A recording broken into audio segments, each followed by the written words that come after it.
সবার প্রতি শুভকামনা জানিয়ে শুরু করছি এনটিভির নিমন্ত্রণে। আপনাদের সঙ্গে আছি আমি নুসাত সাওম।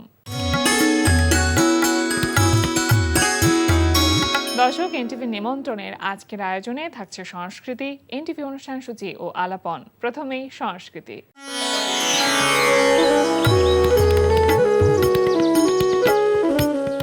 ধানমন্ডির দ্য ইলিউশন গ্যালারিতে অনুষ্ঠিত হচ্ছে ফুলেশ্বরী প্রিয় নন্দিনীর একক চিত্রকলা প্রদর্শনী জনান্তিকে। প্রতিদিন বিকেল ৩টা থেকে রাত 10টায় এই সময়ের প্রদর্শনী চলবে ২০ এপ্রিল পর্যন্ত। উত্তরার গ্যালারি কায়ায় অনুষ্ঠিত হচ্ছে দলীয় চিত্রকলা প্রদর্শনী cross road not a project. প্রতিদিন সকাল 11:30 থেকে সন্ধ্যা 7:30 এই সময় প্রদর্শনী চলবে 16 এপ্রিল পর্যন্ত। ধানমন্ডি আলিয়াস প্রসেসে লা গ্যালারিতে অনুষ্ঠিত হচ্ছে কবি আল মাহমুদ ও কবি শামসুর রহমানকে নিয়ে আলোকচিত্রী নাসির আলী মামুনের আলোকচিত্র প্রদর্শনী ফটোজিয়াম লাইফ অফ পোয়েট্রি। প্রদর্শনী চলবে 16 এপ্রিল পর্যন্ত। এবার এনটিভি অনুষ্ঠান সূচি।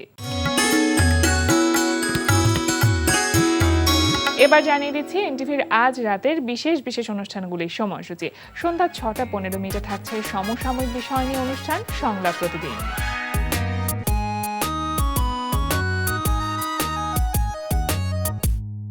রাত 8:20 থাকছে গোলাম মুক্তাদিরের পরিচালনায় ধারাবাহিক নাটক কাজিনস। আচ্ছা, জমিটা বন্ধক দিলে তুই কত টাকা পাবি? মোটামুটি যতটুকুন হবে তাতে ফাউন্ডেশন কলাম এগুলো অ্যাটলিস্ট উঠানো যাবে। আর কাজটা একবার দৃশ্যমান হয়ে গেলে মানুষ অ্যাটলিস্ট দেখুক যে কাজটা চলছে। আবার আমার জীবনে এখন শুধু একটাই লক্ষ্য, তোকে ভালোভাবে সেটেল করা। আর দাদি তোর বয়স হয়ে গেছে, দাদিকে এই শেষ সময়টাতে একটু সুস্থ রাখা, ভালো রাখা। আমার আর কোনো চিন্তা নেই। রাত 11:30 সরাসরি সম্প্রচার হবে মোহাম্মদ নুরুজ্জামানের প্রযোজনায় সঙ্গীতানুষ্ঠান মিউজিক নাইট। এই ছিল এনটিভির আজ রাতের বিশেষ বিশেষ অনুষ্ঠানগুলির সময়সূচি। এবার আলাপন। প্রিয় দর্শক, আমাদের আলাপনের আজকের অতিথি সঙ্গীত শিল্পী পলাশ শীল। শুভ সকাল। শুভ সকাল। কেমন আছেন? অনেক অনেক ভালো আছি, আপনি কেমন আছেন? আমি তো খুব ভালো আছি। গানের মানুষ মনে হয় সবসময় ভালো থাকে, কারণ মন খারাপ থাকলেও আসলে গানের মধ্যে ডুবে থাকা যায়। অটোমেটিক্যালি ভালো হয়ে হ্যাঁ, যায়। অটোমেটিক্যালি মনটা ভালো হয়ে যায়। এবং এর মধ্যে আসলে মন ভালো থাকবে আরো একটি বিশেষ কারণ আছে আপনার জন্য, কারণ বেশ কটি মৌলিক গান এর মধ্যে রিলিজ হবার অপেক্ষায় রয়েছে, কিছু রিলিজও হয়েছে। একটু জানবো। মৌলিক গান নিয়ে কাজ করার অভিজ্ঞতা আমার অনেক আগে থেকেই, যেহেতু ম্যাজিক বারণে ছিলাম, একটা রিয়েলিটি শোর মাধ্যমে আসা, তো সেইখান থেকে আমার মৌলিক গানের যাত্রা শুরু। অনেক গান করছি এবং সামনে আসছে, তো পয়লা বৈশাখেও তো গান একটি রিলিজ হয়ে গিয়েছে। আচ্ছা। আর বাকি 2টি গান আসবে কুরবানি ঈদে। খুব খুব চমৎকার একটি গান, সাজি গান থাকছে, তো সেই সাথে নিজের মৌলিক গান থাকছে। আচ্ছা। সবকিছু মিলে অনেক ভালো হবে আশা করছি। পহেলা বৈশাখ উপলক্ষে যে গানটি আপনার রিলিজ হয়েছে সেটা কি ধরনের গান? এটা একদম রোমান্টিক, স্যাড। আচ্ছা। স্যাড রোমান্টিক এরকম। মানে সাধারণত তো আমরা দেখি যে উৎসব উপলক্ষে কোনো গান রিলিজ হলে সেটা বেশ উৎসব মুখর হয়, সেক্ষেত্রে স্যাড গান কেন? এটা একটু বিচ্ছেদ আঙ্গিকেরই হয়, অনেক গানই আর কি করা হয়, তো ভাবলাম একটু রোমান্টিক থাক, একটু আর কি রোমান্টিকের ভিতরেই একটু স্যাড হলে মনে হয় মানুষ একটু ফিল নিয়ে শুনতে পারবে। প্রেমের মধ্যে বেদনা থাকলে সেটা বেশি ভালো হয়, পরিপূর্ণতা আসে। হ্যাঁ। আর হচ্ছে আরো যে 2টি গানের কথা বলছিলেন, সেই গানের কাজ চলমান রয়েছে, রেকর্ডিং এর কাজ কি শেষ? হ্যাঁ, রেকর্ডিং এর কাজ শেষ প্রায়, শুটিংটা বাকি আছে। আচ্ছা, মানে মিউজিক ভিডিওর কাজ বাকি আছে। কি ধরনের গান সেগুলো? এটা মুর্শিদ বিনে, গানটা শিরোনাম হচ্ছে মুর্শিদ বিনে, ফকির লালন সাইজির গান। আর গানটি আমার সৌভাগ্য হয়েছে আমার গুরুজি শ্রদ্ধেয় বাউল শফি মণ্ডল, তার সাথে ডুয়েট আসছে। বাহ, দারুণ। তাহলে তো এটা আপনার জন্য খুব এক্সাইটমেন্টের একটা ব্যাপার। একদম, ধন্যবাদ। দোতারা বাজানো কোথা থেকে শিখেছেন বা কবে শিখেছেন? দোতারা এই যন্ত্রটা হচ্ছে আমার অনেক আগে থেকেই খুবই পছন্দের, এই দোতারাটা। তো অনেক ইচ্ছা ছিল শিখবো। আমার গুরুজি শ্রদ্ধেয় বাউল শফি মণ্ডল, তার কাছে আমি এখনও শিখছি, তালিম নিচ্ছি শাস্ত্রীয় সঙ্গীতে। এবং তিনি যেভাবে দোতরা বাজায় সেই জায়গা থেকে আমার অনুভূতি যে আমি শিখবো দোতরাটা, আচ্ছা, এবং কি এই দোতরাটাও তিনি আমাকে গিফট করেছেন, বাহ। তার হাতের একদম।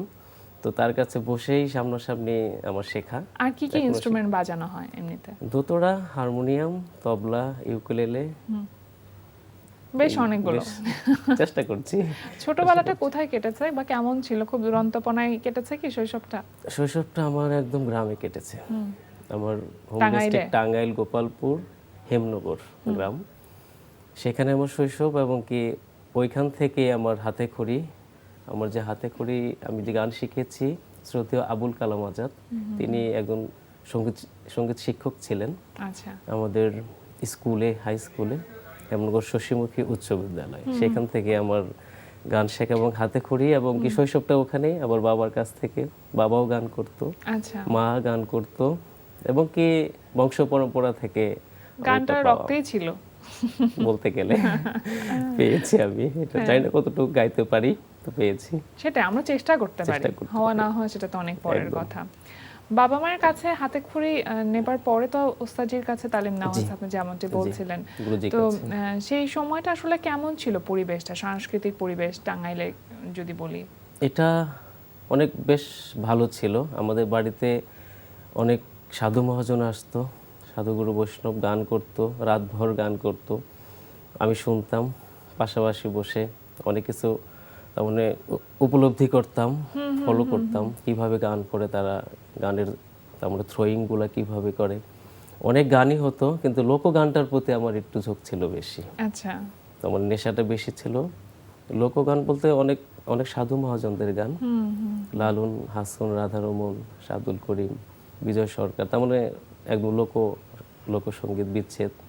তো সেই জায়গা থেকেই গান করা, এবং কি বাবার উৎসাহে এই পর্যন্ত আসা।